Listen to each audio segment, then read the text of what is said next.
Bendiciones, ¿cómo están? ¿Cómo les ha ido esta semana? Bueno, gracias al Señor. Saludo a los hermanos que nos escuchan por conexión vital en las diferentes partes del mundo, en las diferentes ciudades y países de la tierra, en sus diferentes zonas horarias. Reciban un saludo y muchas bendiciones desde Valledupar, Colombia. Bueno, gracias a Dios por este tiempo que tengo la oportunidad de compartir con ustedes una palabra.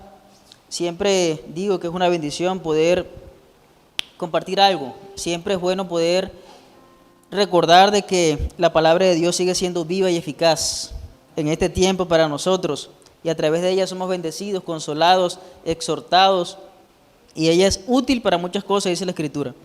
Entonces quiero que en esta mañana podamos estudiar un pasaje que está en el libro de los Hechos. Acompáñenme por favor al libro de los Hechos. El libro de los Hechos es un libro que me gusta porque narra diferentes cosas, habla de todos los acontecimientos que sucedieron en aquel tiempo, de los hechos de los apóstoles del Señor, de Yeshua, que lo acompañaron, que hicieron travesías, que caminaron con Él, que tuvieron la oportunidad de hacer cosas grandes, enormes, maravillosas, pero que también quedó plasmada allí una enseñanza grande para nosotros.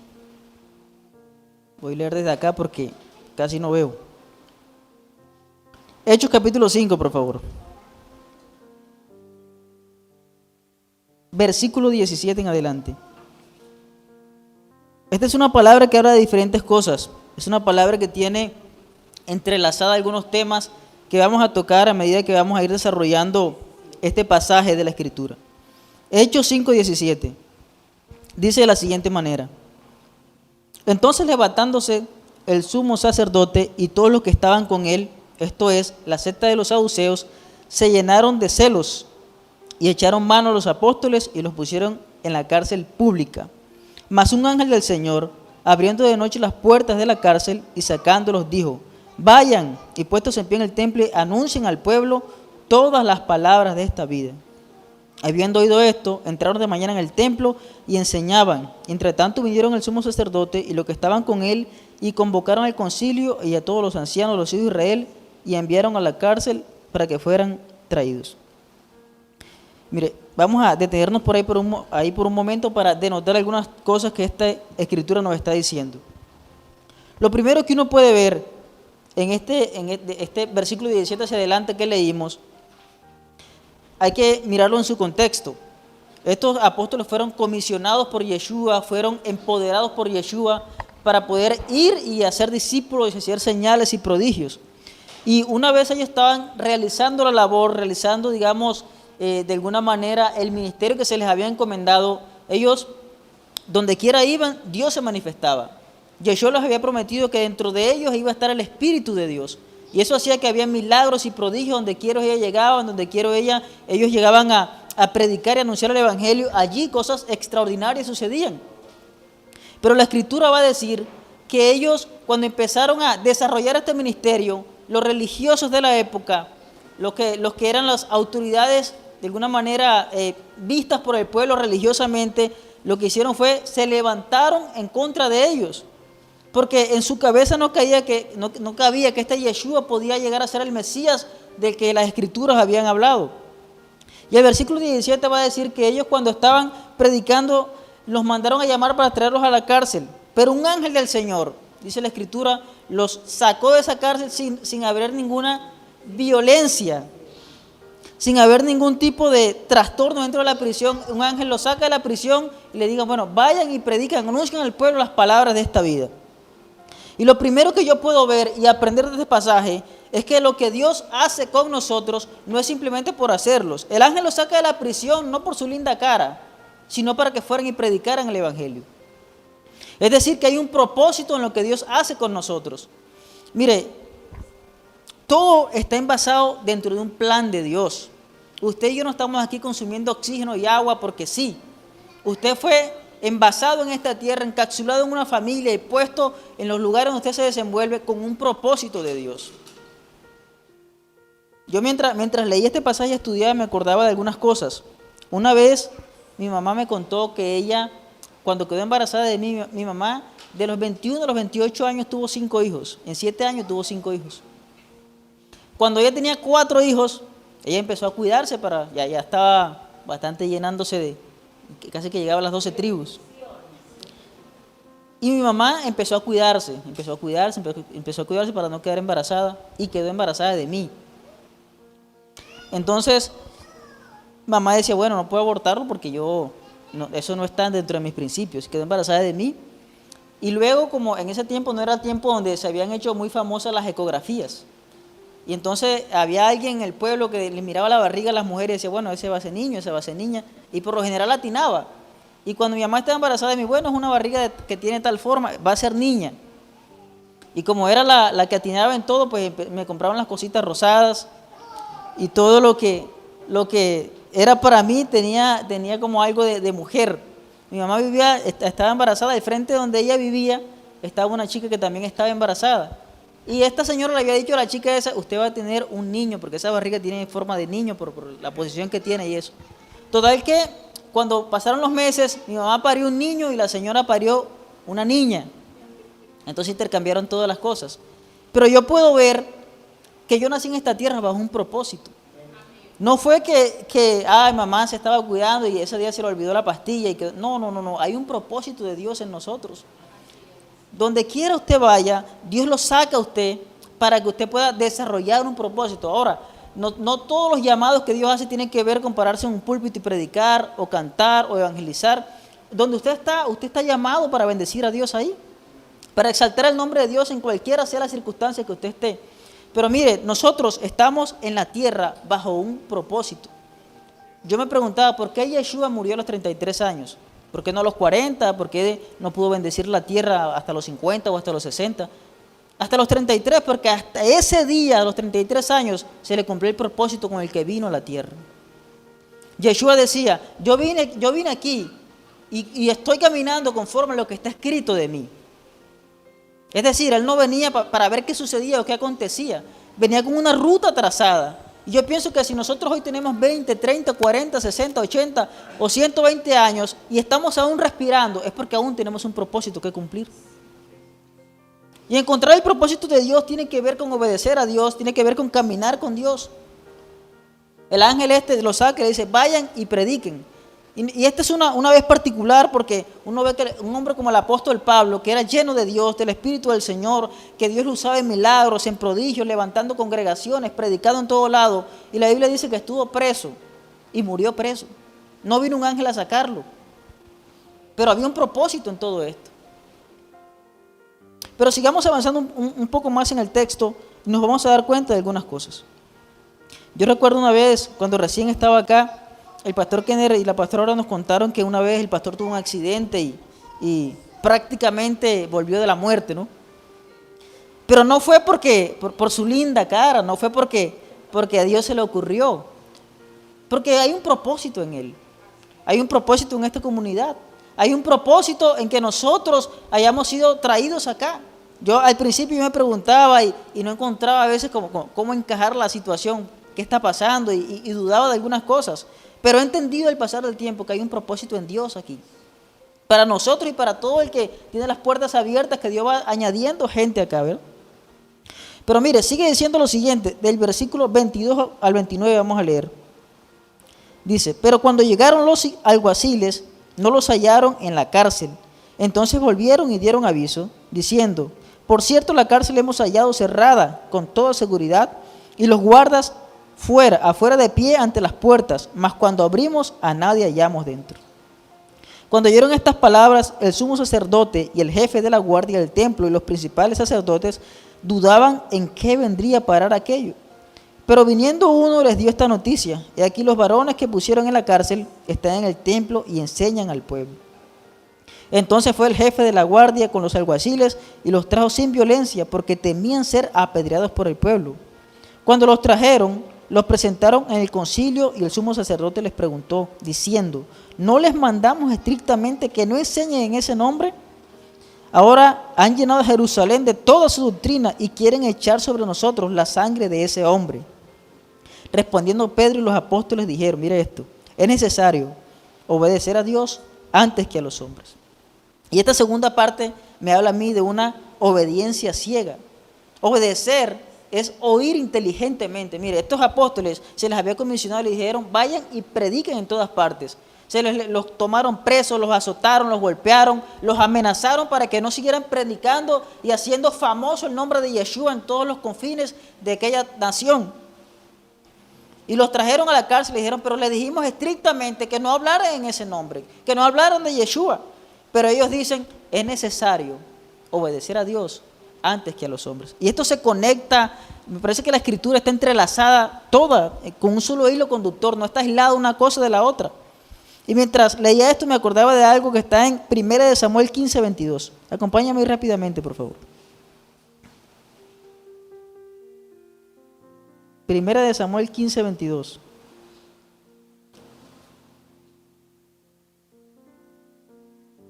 Dice así. Y Samuel dijo, ¿se complace el Eterno en los holocaustos y víctimas, como en que se obedezca las palabras del Eterno? Ciertamente el obedecer es mejor que los sacrificios y el prestar atención que la grosura de los carneros. Mire, Dios se complace cuando usted y yo le obedecemos. Ahora, Samuel está diciendo aquí a Saúl, no es que estuviera mal ofrecer sacrificio, de hecho era un mandamiento que ellos tenían que ofrecer sacrificio. Pero Saúl se le había encomendado una misión. Dios le dijo, ve contra Amalek y destruye todo lo que tiene. Pero a Saúl le pareció más bonito, lo que mejor había guardarlo para él. Y mira, a Saúl se le dio una orden, pero él no lo obedeció. Y después vino a ofrecer unos sacrificios a Dios para de alguna manera subsanar la desobediencia. Y Samuel le dice esto, ¿acaso es más importante los sacrificios que la obediencia? Y a veces nosotros creemos que con sacrificios de alguna manera podemos cubrir una cosa con la otra. A veces ponemos el canal de YouTube o la radio, o a veces leemos la Biblia, pero no tenemos ni siquiera en mente obedecer a Dios. A veces pasamos por las puertas de esta comunidad, no pensando en obedecer a Dios, sino por una mera costumbre. Y Dios no es que no le complazca que vengamos a la comunidad, que pongamos el canal, que prendamos la radio. A Dios le complace eso, pero le complace más que usted y yo le obedezcamos. Lo que Dios busca es que nosotros le obedezcamos. Obedecer es oír inteligentemente. La obediencia es mejor que los sacrificios. A veces hay que sufrir por causa de la obediencia. A ver, aquí por obedecer a Dios, ¿a quién golpeado? Yo creo que no. Todavía no nos han golpeado en esta parte del mundo. Pero mire, en este momento, hay gente en muchos países de la tierra que está siendo perseguida por causa del Evangelio. En muchos lugares de la tierra, estar reunidos como nosotros estamos reunidos en este momento es causal de muerte, de cárcel, de golpes. Hay gente que para reunirse en países como Corea del Norte, por ejemplo, para reunirse a estudiar la palabra, tienen que internarse en cavernas en el bosque. Tienen que buscar unos mechones, unas velas y poder allí medio estudiar la poca porción de la escritura que tienen. A veces solo tienen partes de la Biblia. Sin embargo, ellos lo hacen. Y hay una oposición que se ha levantado siempre contra la obediencia a Dios. Y nosotros tenemos que darle gracias a Dios que en esta parte del mundo todavía tenemos la libertad para poder andar con una Biblia en la calle y no pasa nada. La Biblia está prohibida en más de 15 países, si no estoy mal. Y donde quiera ver una persona con una Biblia es digna por lo menos de 25 años de prisión. En países abiertamente musulmanes, abiertamente en contra de la Escritura, en contra de la Biblia, donde se declara que si una persona está con una Biblia predicando, mínimamente va a la cárcel, mínimamente. Ya, con respecto a eso, quiero decir algo que me parece que te digo hace unos meses, lo replicas tú allá. Yo hice una publicación en Instagram de un reel con el fondo de la canción que dice Yeshua. Hice la publicación y Instagram me manda un mensaje y me dice, en algunos países tu canción no podrá ser reproducida, y le hizo los países, cualquier cantidad de países árabes. O sea, si alguna persona creyente vive allá y me sigue a mí en Instagram, no iban a poder escuchar esa canción porque está prohibido allá. Acá nos dice la pastora ahora que ella hace unos días hizo una publicación en Instagram con una canción de fondo que dice Yeshua, la canción. Instagram, cuando ella hizo la publicación, le mandó una notificación que dice que esta canción no puede ser reproducida en muchos países, especialmente países árabes, países musulmanes. Y se desplegó una lista ahí de los países donde no se podía reproducir, era una lista larga. Entonces uno se da cuenta que hay una oposición contra que la gente obedezca la voluntad de Dios. Y esta gente dice, es necesario obedecer a Dios antes que los hombres. Mire, obedecer a Dios, para obedecer a Dios a veces hay que desobedecer el gobierno. El pastor ahorita decía que hay que obedecer el gobierno y las leyes, y eso es una realidad. Está en la Constitución y tenemos nosotros como ciudadanos el deber de obedecer las leyes que hay en nuestras naciones. Pero cuando una ley se levanta por encima de lo que Dios estableció, entonces tenemos que desobedecerla. Cuando nuestros padres nos mandan a hacer algo que se pasa por encima de lo que Dios dice, entonces hay que obedecer a papá y a mamá. Hay una, con respecto a esto, alguna vez una persona me dijo, o sea que si mi mamá me manda a prostituirme, yo la puedo desobedecer. Pero claro, es tu mamá, porque la Biblia dice que hay que honrar a papá y a mamá, hay que obedecer a papá y mamá, pero si papá y mamá te mandan a hacer algo que va contra lo que Dios manda, esas cosas elementales, toca desobedecer. Y obedecer a Dios a veces cuesta que a nosotros nos miren mal, nos hablen mal, nos traten mal en nuestros sitios de trabajo, en nuestros sitios de estudio, en el lugar donde nos desenvolvemos, dentro de una comunidad, dentro de un vecindario. Porque obedecer a Dios muchas veces tiene que ver con tener una convicción firme, y eso lo vamos a ver más ahorita.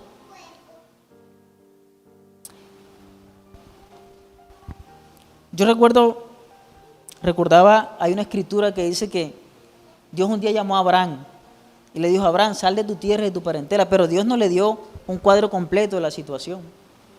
A nosotros siempre nos gusta que nos expliquen todo. Si es Dios, no importa, así sea Dios, que nos explique qué es lo que pasa, que nos explique todo. Y la obediencia no tiene que ver con una sugerencia. Una obediencia es una obediencia a un mandato que Dios está dando. Entonces imagina que Dios le hubiera dicho a Abraham, Abraham, sientes en tu corazón obedecerme. Abraham, ¿estás dispuesto? No sé si te parece, tú me dices si sí o no. ¿Será que me entregas a Isaac? No es una sugerencia.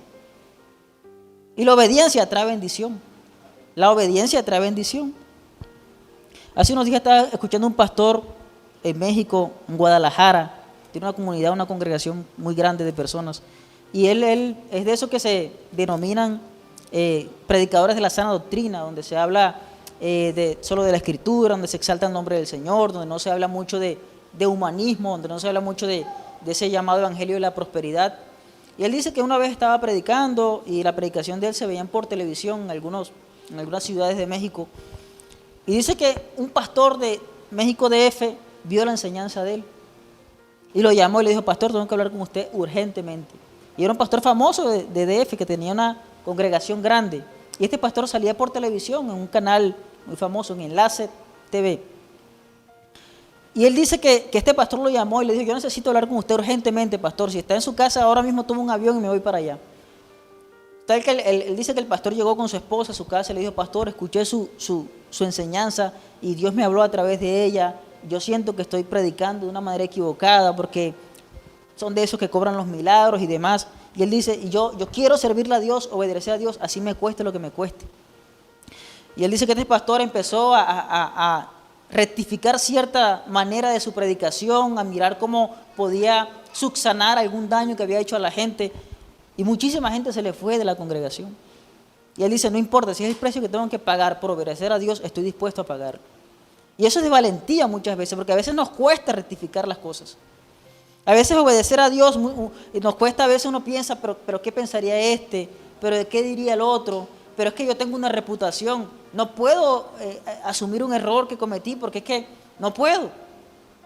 Y obedecer a Dios tiene que ver muchas veces con negarnos a nosotros mismos para exaltar el nombre de Dios. Sigue diciendo lo siguiente. El versículo 30. De Hechos capítulo 5, donde estamos ubicados. Dice así. El Dios de nuestros padres levantó a Yeshua, a quien ustedes mataron colgándolo en un madero. A este Dios ha exaltado con su diestra por príncipe y salvador para dar a Israel arrepentimiento y perdón de pecados. Y nosotros somos testigos suyos de estas cosas, y también el Espíritu Santo, el cual ha dado Dios a los que le obedecen. Ellos, oyendo esto, se enfurecían y querían matarlos. Entonces, levantándose en el concilio, un fariseo llamado Gamaliel, doctor de la ley, venerado de todo el pueblo, mandó que se sacasen fuera por un momento los apóstoles. Y luego dijo: varones israelitas, miren por ustedes lo que van a hacer respecto a estos hombres. Porque antes de estos días se levantó Teudas diciendo que era alguien. A este se unió un número como de 400 hombres, pero él fue muerto y todos los que obedecían fueron dispersados y reducidos a la nada. Después se levantó Judas el Galileo en los días del censo y llevó en pos de sí a mucho pueblo. Pereció también él y todos los que le obedecían fueron dispersados. Y ahora les digo, apártense de estos hombres y déjenlos, porque si ese consejo o esa obra es de los hombres, se desvanecerá. Mas si es de Dios, no la podrán destruir, no sea tal vez hallados luchando contra Dios. Mire, esto me parece a mí una de las cosas para resaltar dentro de este pasaje. Un hombre llamado Gamaliel, que era un hombre sabio, que era el que fue digamos, podemos decirlo de esa manera, el padre espiritual nada más y nada menos que el apóstol Pablo. Un hombre venerado por el pueblo, un doctor de la ley, en medio de aquel Sanedrín, de aquella reunión, se levantó y dijo: dejen a estos hombres tranquilos. Si es de Dios, esto va a permanecer. Si no es de Dios, se va a desvanecer. Y eso es un contraste grande que yo veo acá. Porque muchas veces nosotros estamos acostumbrados a los contrastes. Todos los días hay gente que llora y a la misma vez hay gente que sufre. Hay gente que nace y hay gente que muere.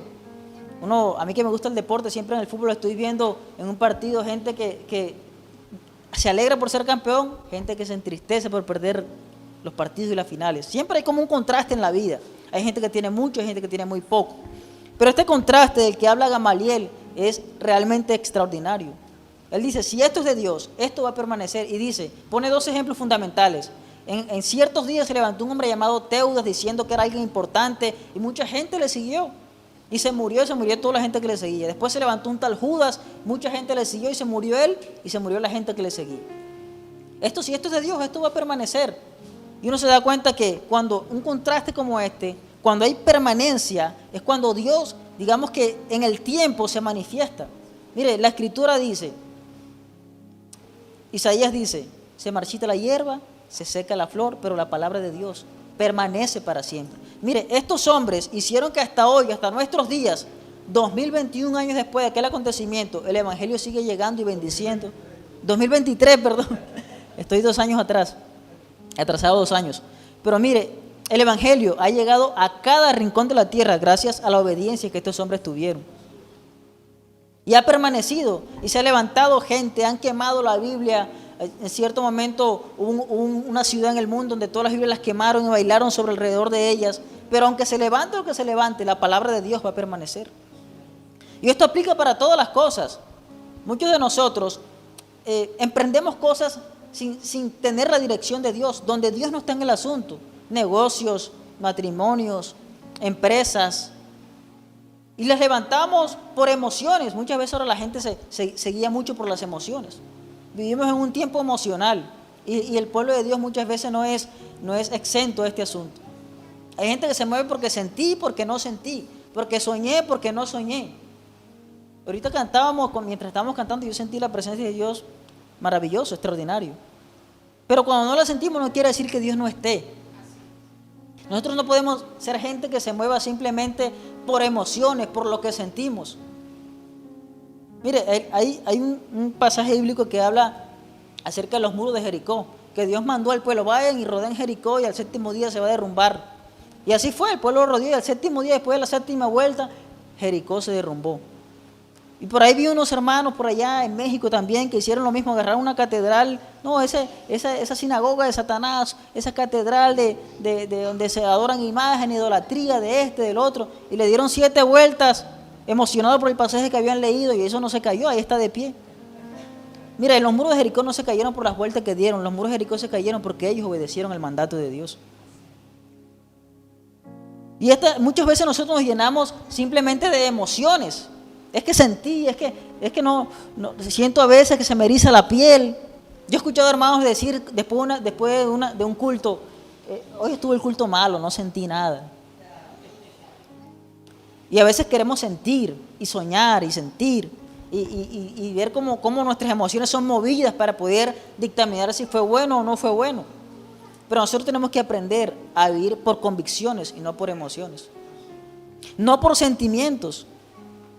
Imagínense que uno actuara por lo que siente a toda hora. A veces uno siente hacer el bien, a veces no.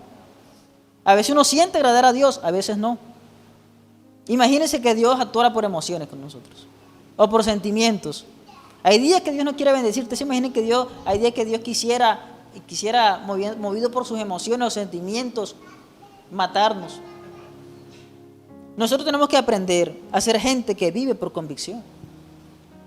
Cuando tú eres dueño de una convicción, no es una broma, es lo que tú eres.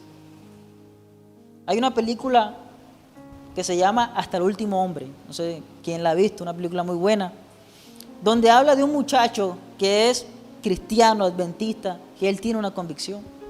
Él dice que nunca en su vida, y es basado en hechos de la vida real que se desarrolló en la Segunda Guerra Mundial, por allá en los años 40. Y este muchacho dijo que nunca en su vida iba a empuñar un arma. Y pasan muchísimas cosas, los persiguen allí, pero él tiene una convicción, y por la convicción que tiene este muchacho, Dios le da la victoria en medio del pelotón del ejército donde él está. Y es ahí donde yo escucho esa frase: cuando tú eres dueño de una convicción, no es una broma, una convicción es lo que tú eres. Las convicciones no se venden. Una convicción no es una preferencia. Las preferencias pueden cambiar. Yo me pregunto, ¿qué es lo que movía a esta gente que era azotada, que era golpeada, que era deshonrada, que era despreciada por causa del Evangelio? ¿Qué era lo que los movía a poder permanecer en eso? Y la respuesta es la convicción que ellos tenían acerca del Salvador. El llamado que ellos tenían por causa de Dios. Nosotros tenemos que aprender que las convicciones hacen que nosotros tengamos victorias en la vida. Muchas veces nosotros vendemos nuestra convicción por dinero, por amistades, por el qué dirán de la gente, por conveniencias. Un día Yeshua dijo: el que me niegue delante de los hombres, yo le negaré delante de Dios. Y a veces nosotros lo negamos, y nuestras convicciones a veces se hacen chicas en medio de la sociedad en la que nosotros vivimos, una sociedad que quiere abrumarte, que quiere perseguirte, que quiere golpearte, un sistema anti-Dios que quiere hacerte a lo que la gente dice hoy. Hace un tiempo atrás yo estaba en un trabajo con unos compañeros, y ellos estaban hablando, ¿no?, de mujeres, de esto, de lo otro, de que tenían una por aquí, otra por allá, y me preguntaron a mí: ¿y tú qué piensas? ¿Tienes alguna por ahí? Como acá dicen, algún huesito por ahí. Yo le dije: yo tengo otra filosofía de vida. Me dijeron: no me digas que eres cristiano, me dijeron. Y yo empecé a hablar con ellos, y me dijeron, bueno, después que hablamos un rato y debatimos en algún momento, ellos me dijeron: bueno, séle fiel a tu esposa por un tiempo, eso está bien, solo por un tiempo, después ya verás, el mundo no es como tú lo crees, me dijeron. Y a veces por nuestras convicciones son vendidas por causa de la gente que tenemos alrededor, por un trabajo, por un amigo, por dinero. Y las convicciones no se venden, las convicciones son lo que representan lo que nosotros somos. Las preferencias pueden cambiar. Tener una preferencia no es tener una convicción. Mire, si hay algo que uno se da cuenta que permanece en el tiempo, es el pueblo de Israel. Israel siempre ha sido un pueblo que ha sido perseguido. En el año 1948, cuando Israel se estableció como nación, a la media hora ya estaban siendo invadidos. Y por eso dice Gamaliel: lo que es de Dios permanece para siempre. Mire, no quiero forzar los textos, pero hay un pasaje en el libro del Génesis que dice que Dios llamó a un hombre llamado Noé a edificar, a levantar, a construir un arca. Algunos estudiosos dicen que en los días de Noé nunca había llovido sobre la faz de la tierra. O sea, Noé no sabía que era una lluvia, no sabía que era un diluvio. Sin embargo, él demoró alrededor de unos 120 años construyendo un arca. Tal vez sin mucho entendimiento, tal vez sin saber cómo cuadrar bien las cosas, pero tenía algo y estaba obedeciendo lo que Dios lo mandó. Y esa arca, gracias a esa arca, usted y yo hoy estamos de pie. Porque esa arca hizo que la humanidad pudiera llegar hasta el día de hoy. Pero también dice la historia que en el año 1912 fue construido un gran transatlántico, un gran barco gigantesco llamado el Titanic. El Titanic fue construido por los mejores ingenieros, el mejor arquitecto, la mejor gente dispuesta para hacer esto con los mejores cálculos posibles. Y era el más lujoso de su época, el más grande de su época. Y sin embargo, quedó de alguna manera perfecto en todo lo que se había hecho. Y está documentado, ¿cierto? Yo creo que todos conocemos la historia del Titanic. Un día antes de zarpar le preguntaron al capitán del barco: capitán, ¿por qué este barco tiene tan pocos botes salvavidas? Él dijo: bueno, prácticamente estos botes salvavidas son de adorno, porque este barco es tan majestuoso, tan grande y tan bien hecho, que ni Dios puede hundir este barco. Y la arrogancia de este hombre hizo que ese día 1500 personas murieran. Entonces, gente especialista y perfeccionista, gente ideal, idónea para eso, hizo el Titanic. Gente recién que no sabía mucho del asunto, hizo un arca. ¿Y qué prevaleció y qué no? Y uno se da cuenta que lo que es de Dios va a permanecer para siempre. Por eso un día Yeshua dijo: lo que el hombre separa, no lo puede deshacer el hombre. Lo que Dios une, no lo puede separar el hombre. Y nosotros tenemos que entender que cuando uno tiene una visión de hacer algo, tiene que entender que nosotros ciertamente tenemos alguna experiencia. Hay gente que se levanta y dice: yo voy a ser pastor desde hoy, sin un llamado de Dios, sin una cobertura de nadie, pero ellos creen que van a ser pastores. Y aunque nazca con ímpetu, con fuerza, en el camino termina muriéndose. Yo he visto mucha gente así: al principio tienen cientos de personas y después con el pasar de los años, termina cayendo eso. Porque ellos se autodenominan pastores y ministros y esto. Pero lo que Dios llama permanece para siempre. Hay gente que emprende negocios pensando y sabiendo: no, voy a emprender este negocio porque hice un estudio de mercado, porque tengo experiencia, porque tengo los recursos, porque tengo los socios. Pero no está Dios metido en el asunto. Y cuando no metemos a Dios en el asunto, las cosas no permanecen. Mire, la Biblia dice que un día David pecó con una mujer llamada Betsabé. Usted conoce la historia de David. Él vino y vio a esta mujer que se estaba bañando desde su palacio, le gustó, la mandó a llamar, se acostó con ella y la embarazó. Siendo esta mujer casada, siendo esta mujer con marido. Y David hizo lo posible por mandar a matar al marido de Betsabé. Este hombre murió y esta mujer quedó embarazada de David. Y este niño nace, pero muere. Y esa misma Betsabé, una vez estando ya unida a David de una manera legal, si podemos decirlo así, de ella nació un hombre llamado Salomón. Es decir, lo que nació estando fuera de Dios murió, pero lo que nació estando dentro de Dios pudo perseverar. El hombre más sabio que ha pisado la tierra, sacando a Yeshua, nació de esta relación, de la cual murió un hombre primero, un bebé primero, pero luego pudo permanecer en este hombre llamado Salomón. Y así podríamos mirar cientos de cosas, cientos de veces, viendo cómo uno puede darse cuenta que la gente que empieza con fuerza, con ímpetu, con ganas, con experiencia, pero si Dios no está dentro del asunto, si Dios no está dentro de lo que nosotros hacemos, es probablemente eso va a morir en el camino.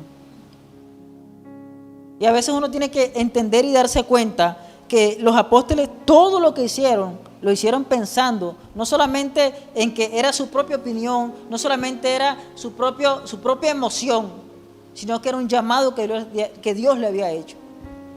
A ellos no les interesaba lo que la gente podía pensar. Y algo que puedo ver en este pasaje también es que hubo un celo por parte de la gente religiosa del Sanedrín cuando estos hombres se levantaron a predicar la palabra de Dios. Y eso sigue habiéndolo todavía. Hay muchas congregaciones, muchos lugares donde la gente tiene mucho celo. A veces eso es algo que parece que intrínsecamente está dentro de nosotros. Y la obediencia a Dios no es un don que Dios pueda darnos.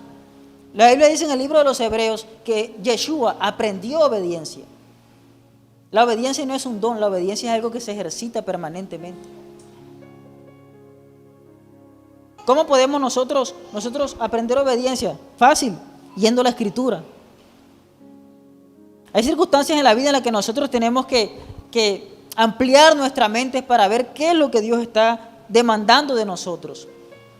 Nuestra obediencia no es algo opcional. Mire, la Biblia dice que los que están allá afuera, que no tienen Dios ni ley en el mundo, son hijos de desobediencia. A ellos no se les puede exigir que obedezcan a Dios. Pero usted y yo, que hemos creído, que hemos caminado con el Señor, que tenemos nuestra fe fundada, nosotros tenemos la obligación, por decirlo de esa manera, de obedecer a lo que Dios manda. Yo he escuchado testimonios de pastores que dicen, a mí Dios me dijo que dejara mi país y me fuera a otra nación. No sabía por qué, no tenía idea de qué estaba pasando, pero yo lo hice. Precisamente estaba escuchando ayer un pastor que estaba diciendo, mexicano, estaba diciendo, yo me fui desde México hacia Argentina. No sabía por qué. Cuando estaba en Argentina, Dios me dijo, vete otra vez a México. ¿Por qué, Señor? No, nomás quería probarte, a ver si me obedecías. Y Dios a veces hace cosas como esas. Dios no tiene buzón de sugerencias. Dios simplemente espera que le obedezcamos. Y a veces nosotros tenemos que dejar por debajo nuestras emociones, nuestros sentimientos, incluso nuestros sueños para obedecer a Dios. La pastora Aura decía algo el otro día y es cierto. A veces, no me he casado, estoy esperando una mujer o un hombre. Y no, pero es que pídale a Dios que le mande un esposo, que le mande una esposa. Y a veces creemos que Dios nos va a mandar lo peor que puede haber. Y a veces uno como que tiene de cierta manera un temor así, no, pero es que si le pido eso a Dios, Dios me va a dar algo que yo no quiero. Dios me va a dar lo peor que tiene por ahí, a lo que nadie quiere, eso es lo que Dios me va a dar. ¿Y por qué tenemos ese pensamiento muchas veces? Y Dios lo que nos manda es que lo obedezcamos a Él. Y Dios, dice la Biblia que la voluntad de Dios es buena, es agradable y es perfecta. ¿Por qué pensamos que nos va a dar lo peor? Y yo me preguntaba esto, ¿es cierto? ¿Por qué? Esperen al Señor. Uy, pero imagínate. Como que es lo peor que puedo hacer. Y no, a veces el concepto que tenemos es como que Dios nos quiere dar algo malo. Y obedecer a Dios es lo mejor que puede haber. Una vez estaba escuchando un pastor que estaba diciendo que este pastor Dios los usa en milagros y prodigios y pasa muchísimas cosas donde él va. Tiene ese don de Dios que Dios le dio para sanidad. Y le preguntaron, ¿cuál es su secreto? Ora 6 veces al día, ora 6 horas al día. Díganos qué hace usted para que Dios lo use de esa manera. Y él dijo, le voy a decir una sola frase, obediencia. Obediencia. Los que son padres saben que cuando los hijos obedecen se ponen contentos, ¿verdad? Así es Dios también, cuando sus hijos lo obedecen se contenta, cuando no lo obedecen, pues bueno. Pero la obediencia, él decía, ese pastor decía, la unción sigue la obediencia. La unción sigue la obediencia. Cuando usted obedece, usted es ungido de Dios. Y uno tiene que entender que en este tiempo tenemos que aprender a ser obedientes. En este mundo que cada vez es más implacable, que cada vez es más corrompido, que cada vez está más salido de lo que Dios manda, tenemos que aprender a ser obedientes en este mundo en el cual nosotros estamos. Pero mire, la parte final de este pasaje dice lo siguiente. Versículo 40 al 42. Y convinieron con él y llamando a los apóstoles, después de azotarlos, les intimaron que no hablasen en el nombre de Yeshua y los pusieron en libertad. Y ellos salieron de la presencia del concilio gozosos de haberse tenidos por dignos de padecer afrenta por causa del nombre. Y todos los días en el templo y por las casas no cesaban de enseñar y predicar a Yeshua como el Mesías. Mire, después que estos hombres salieron de allí, de la cárcel donde estaban, de la reunión donde los confrontaron, dice que los azotaron. Y ellos, en vez de ponerse guapos a llorar, dice que salieron gozosos por haber sido azotados. Y esas son cosas que a veces uno como que no le caben en la cabeza. ¿Cómo por azotarlos se pusieron contentos? Wow, soy digno que me azoten por el nombre de Yeshua. Y a veces uno tiene en la cabeza que cuando uno sigue al Señor y predica el Evangelio y trata de vivir una vida como Dios manda, en obediencia, precisamente lo que estamos hablando, uno cree que todo va a ser color de rosa. Y no es así. A veces toca padecer por causa de ese nombre que es sobre todo nombre. A veces, casi todas las veces, dice el pastor, toca padecer afrenta. La pregunta es, ¿nos ponemos contentos cuando eso ocurre? Ellos se pusieron contentos y gozosos. No solamente estaban contentos, sino que estaban gozosos porque los habían maltratado por causa del nombre de Yeshua. Y yo me pregunto, a veces uno dice, bueno, estoy siguiendo al Señor, me va a salir bien todo. Y cuando algo sale mal, oh, imagínense. ¿Esto de qué me vale a mí? Yo recuerdo que mi mamá hacía intentos de caminar con el Señor. Estábamos, mi hermano y yo, pequeños. Y ella iba a unos cultos que hacían por allí en las calles, cuando eso se hacían cultos en las calles. Y hacían el llamado, ¿quién quiere pasar, recibir al Señor? Y ella pasaba. Y hacía la oración y ella trataba de caminar con el Señor. Al tiempo, se apartaba. Le preguntaba, ¿pero qué le pasó, hermana? No, es que yo desde que comencé a caminar con el Señor, todo me sale mal. Y de alguna manera parecía que como ella lo dejaba ver como que es una maldición caminar con Dios. Y no es cierto. Es un privilegio caminar con el Señor. No todos tienen la posibilidad ni la satisfacción de ser llamados hijos de Dios. Usted y yo sí. Somos hijos de Dios. Ayer hablaba por chat con un amigo que está en Bogotá y él me mandó un video bastante triste. Su mamá está enferma, tiene una enfermedad poco común que se llama ELA, esclerosis lateral amiotrófica, una enfermedad que va deteriorando cada vez más el metabolismo de las personas y todo. Y él me mandó un video de ella. Cuando yo la conocí, estaba físicamente bien, pero ya no hablaba, ya le había empezado la enfermedad. Y ahora está en una condición bastante complicada, difícil. Y él me mandó un video ayer y yo le decía, yo sé que es complicado todo eso, es triste todo eso, pero hay algo que tú no puedes olvidarte, es que Dios está contigo. No importa que esté la situación así. Ahorita orábamos por gente que está enferma, que está padeciendo, que está pasando momentos complicados, pero a todas esas personas yo les digo, Dios está con ustedes. Aunque no lo sientan, obedezcan a Dios. Yo hablaba con él y estaba triste porque realmente me dolió verla en esas condiciones. Hay gente que no porque haga algo malo pasan este tipo de cosas, solo que Dios es más soberano que nosotros. Él sabe lo que ocurre. El otro día me estaba diciendo un amigo pastor que hace unos años su hijo enfermó y murió. Y mucha gente lo llamaba para darle el pésame y para de alguna manera dar una palabra de aliento. Y hubo alguien que lo llamó y le dijo, seguramente tu hijo murió porque tú estás en pecado. Imagínese que usted lo llamen con su hijo recién muerto para decirle algo como eso. Y otro pastor le dijo eso, no fue alguien por ahí inconverso.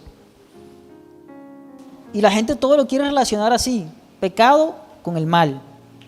Y esta gente estaba haciendo lo que Dios le había mandado en su perfecta voluntad, y aún así, entre comillas, les iba mal físicamente hablando. Y la gente a veces pasa momentos, todos pasamos momentos difíciles, algunos más que otros, la pérdida de un ser querido, una enfermedad terminal o lo que sea. Pero no podemos vivir por emociones, sino por convicciones. Tenga la convicción que ahí donde usted está, o su familiar está enfermo, o lo que sea que esté aconteciendo, tenga la convicción de que Dios está con usted. A veces lo siente, a veces no lo siente, pero Dios está ahí. Yeshua dijo, yo estoy con ustedes todos los días hasta el fin del mundo. Si usted es un creyente en Dios, tiene que saber que hay parte de Dios dentro de usted. El Espíritu de Dios habita dentro de usted. Aunque se sienta a veces solo, ahí está el Señor con usted.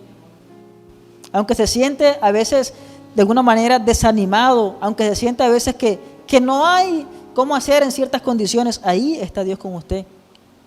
Yo recuerdo en el año 2008, varios años atrás, cuando mi mamá estaba enferma de cáncer, yo no sentí que Dios estaba con nosotros. Gracias a ese cáncer nosotros empezamos a buscar a Dios y Dios se glorificó a través de esta enfermedad, sanando a mi mamá y muchas cosas más. Pero a veces yo no sentía que Dios estaba, pero sin embargo Dios estaba obrando un milagro impresionante allí. Entonces esto no se trata de lo que podamos pensar, no se trata de lo que nosotros podamos imaginar, no se trata de lo que nosotros podamos ver con nuestros ojos, sino tener la firme convicción de que Dios está con nosotros. Lo que movía a los apóstoles a ser golpeados y apedreados y perseguidos y lo que usted quiera, era la convicción que ellos tenían dentro, que Dios estaba con ellos. Y si aún estamos respirando es porque el propósito de Dios aún no se ha cumplido en nuestra vida. Tenemos que pararnos firmes en el cuadrilátero de la vida, creyendo y entendiendo que de nuestro lado está el Señor. Y vamos a llegar no hasta donde la gente diga, no hasta donde los médicos digan, no hasta donde lo que la medicina diga, sino hasta donde Dios nos lleve. Y viendo de esa manera, quiero terminar con lo siguiente. Hay un pasaje en la Escritura que habla acerca precisamente del libro de Isaías, que dice es el libro de Oseas, el libro de Oseas dice que Dios le mandó a casarse con una mujer, con una prostituta. Y yo creo que el deseo de todo hombre no es casarse con una prostituta, es casarse con una mujer decente, ¿no? Y menos si es un profeta de Dios. Y él fue y obedeció a Dios. Se casó con la prostituta, vino, vivió con ella, después ella se fue y le fue infiel y Dios le dijo, ve y búscala otra vez. Y este hombre fue y la buscó otra vez. Y eso me habla a mí de una obediencia a pesar de las circunstancias. Hay una obediencia que nosotros tenemos que tener hacia lo que Dios manda, no importa lo que nosotros estemos viendo. No siempre Dios actúa conforme a lo que nosotros queremos.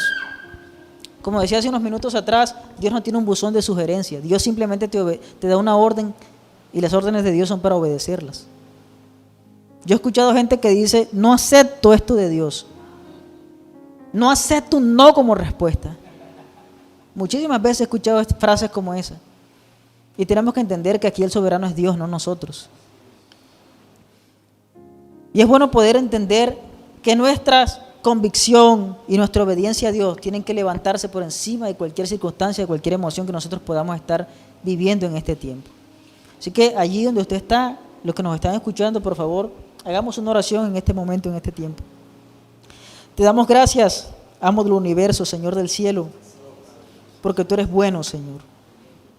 A pesar de todas las cosas que podamos vivir, que podamos enfrentar, de momentos que no entendemos en nuestra vida, tú eres Dios sobre todo. Tú estás con nosotros, Señor. Tú dijiste, yo estoy con ustedes. Yo estaré con ustedes. Aunque pases por las aguas, no te quemarás. Aunque pases por el agua, estas no te anegarán. Tú estás con nosotros, Señor. Hay un salmo precioso donde el salmista dice, aún más allá de la muerte me guiará tu mano. Aún si morimos, aún más allá tú estarás con nosotros, Señor, guiándonos. Más allá de la muerte, Señor. En todo momento y en todo tiempo, tú eres nuestro Dios. Ayúdanos a tener una convicción firme dentro de nosotros que nos motive a seguir, una obediencia hacia ti ciega, Señor, a pesar de las circunstancias. Sabemos, Señor, que muchas veces nos hemos equivocado, muchas veces, Señor, hemos dudado, Señor, de si tú estás con nosotros o no. Muchas veces, Señor, ha sido más fuerte, Dios de los cielos, nuestra incredulidad. Pero en este tiempo, Señor, queremos entregarte todo eso allí en tus manos, Señor. Pedirte que nos ayudes, Señor. Tú sabes qué es lo mejor para nosotros. Tú conoces, Dios de los cielos, qué es lo que nos espera, Señor. Queremos poner nuestro futuro, Dios de los cielos, allí en tu mano, Señor. Tu palabra dice, Señor, que tú todo lo sabes, todo lo conoces, pero además de eso, que tu voluntad para con nosotros es buena, es agradable y es perfecta, Señor. Ponemos nuestra vida en tus manos, Dios de los cielos, porque tus manos son las mejores manos, Padre eterno, en el nombre de Yeshua. Amén y amén.